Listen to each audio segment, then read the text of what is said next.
Hi, Senator Hurt, and I really like what I've heard tonight. I want to say that. The only thing that causes some questions and discomfort, I think, is a matter of trust, such as we saw Senator Graham, Lindsey Graham, basically turn against Republican principles, validating, etc.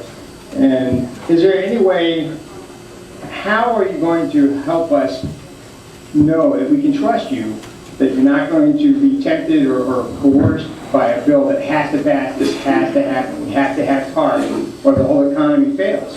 How are we going to gain that trust from you when even the budget from the Virginia Senate was justified? I mean, could that have been a mistake, or, you know? Thank you for that question. And I will go back to something I said in response to a question earlier about how I hope that you will talk.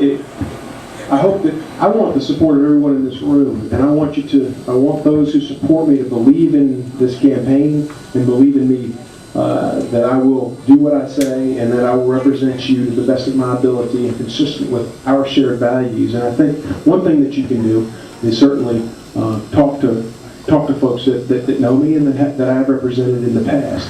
I would invite you to do that. But let's be clear about something. I live in a small town of Chatham, about 2.5 hours south of here, Main Street. I live in a house across the street from where my parents grew up.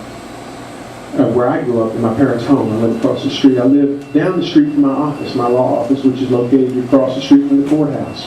I have a wife and 3 beautiful children, and a beautiful wife, all the same thing.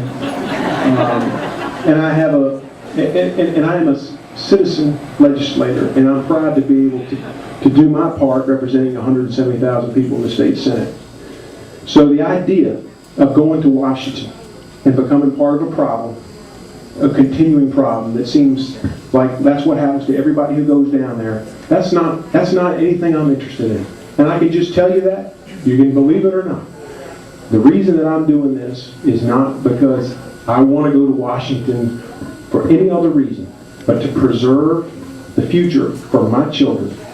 You know, Kathy and I, it was a most excruciating decision to make to run for office to begin with. And the process that we had to go through and the decision that we ultimately had to make was whether or not we could, consistent with our primary obligation on this earth, and that is be good parents to our children, also do this. Once we concluded that we could do it, there was no choice but that we had to do it for the very same reason. So that's what motivates me. That's the contract that I have. I believe that is my promise to my children and to future generations, and that's the only reason I'm doing this. And so I tell you that just so that you know where I'm coming from. Now again, after the way we've been treated in Washington for the last 10, 20, 30 years, everybody should be distrustful and suspicious. But that's where I'm coming from. So thank you.